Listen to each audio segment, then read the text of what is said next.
Today, I would like to talk about a reflection on learning. In particular, this is in reference to my PIDP course, Feedback Strategies, that I'm taking as part of an instructor diploma.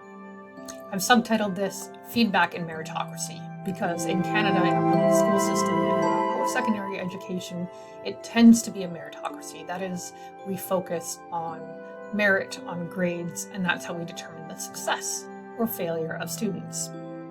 I do believe that these grades are necessary as part of determining success, as well as providing some extrinsic motivation in case there isn't sufficient intrinsic motivation. However, I do think that this can distort the value of effort. Our post-secondary system is about growth of the individual, growth of their skills, growth of their career, and growth as a learner. And I think that a merit-based system does take away from that a little bit. So I want to look at 3 different topics that I explored in this course. I'll briefly summarize each one, talk about how I've used it and how it changed how I will instruct in the future. So the first part I want to talk about is the learner's mindset, preparing the learners for a different kind of feedback than they're used to. My key takeaways from exploring this topic were that my learners come with previous experiences, expectations, and feedback that they've had in the past. So they expect it's going to be similar to what they've had before. When we provide a more holistic feedback, or feed forward as some people are referring to it as, it's more focused on growth and future development of the student. So it tends to change the tone of the feedback, and it has a little bit more buy-in with students. What I found with the learner's mindset is when I started a new course, I front-loaded the entire course with a discussion about the learner's mindset. I posted a video and we discussed it in the first class. And I think it changed the tone of how the students are going to look at their grades and their assessments that will make up their grades for the course. The first time I used this learner's mindset video and had a discussion, I think it was a huge success because I already had a student come up to me after the class and talk to me about it. And I don't normally hear anything about my teaching style until later in the semester. The second topic is assessments of, for, and as learning. If you're not familiar with those terms, you can see the reference page at the end of this video and link to a video that will explain it. What I found exploring this topic is that when I incorporated for learning assessments and as learning assessments, which are reflections, it automatically took the focus off of the meritocracy.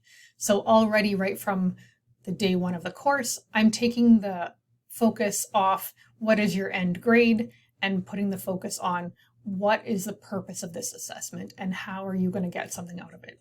One change I've made in this course is to allow drafts to be submitted before the assignment is in for marks, and I will provide feedback before they actually have to have it in for grading. The reason I've done this is I've taken the assessment of learning, which is necessary in the course, and created a for learning moment. That is, when they hand in their draft and I give them feedback, they have the time to enact that feedback and make the changes and fill in the gaps before they're actually submitting it for marks. The third topic I explored was a concept called feed forward. Whereas feedback tells people what they missed in an assignment, where they lost marks and where they got marks, feed forward is a concept of using the feedback to look forward and help the student with their growth and learning. So instead of just talking about marks they missed, marks they earned, and maybe a couple of positive and negative points, it's actually looking at where they can put their focus and where they can grow and develop so that in the future, everything comes a little bit clearer for them. In order to practice this, I created a feedback or feed forward video for a student project. And what I found was using tools that technology provides helped me provide meaningful feedback quickly and asynchronously. Typically, I'll do some handwritten feedback, and if the student wants to speak with me in person, I will give them some oral feedback. But it's hard to do this for larger class sizes, and it does take a bit of time. When I used video or just a voice recording feedback, it allowed me to explain myself quickly and succinctly. and I could save it and post it for them to review on their own time.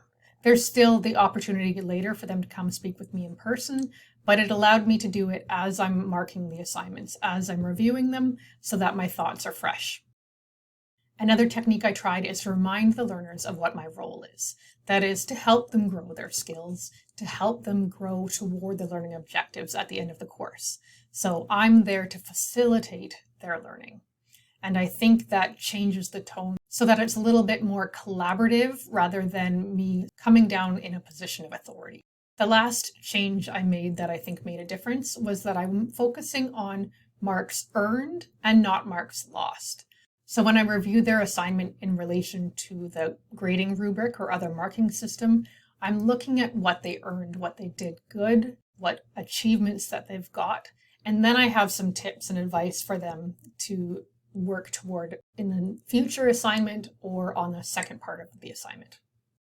I think getting away from the mindset that they've lost marks puts the spin on the positive and the growth aspect, because we're not expecting students to hand in perfect submissions. If it is, that would indicate the project was too easy for them. So we're looking at what they've got so far and where they could improve in the future. The last assignment of my course was to reflect on the use of those tools and ideas that I gained in the first 3 sections.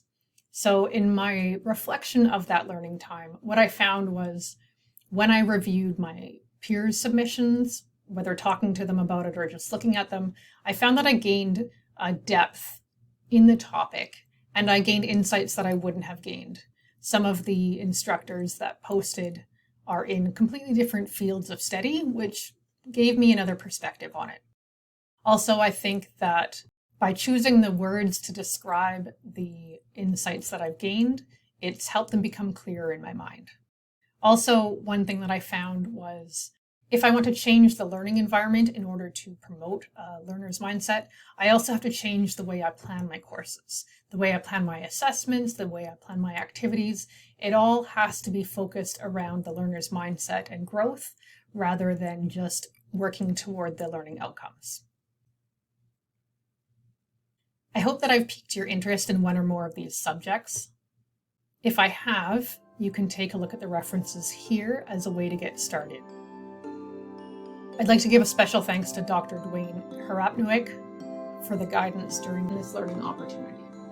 If you'd like to check out more of my related content, the videos that I created for those first topics, you can check out Seeding Knowledge on horticultureeducation.blogspot.com or on my YouTube channel. If you have any questions or comments about this video, I welcome them. Thanks for watching.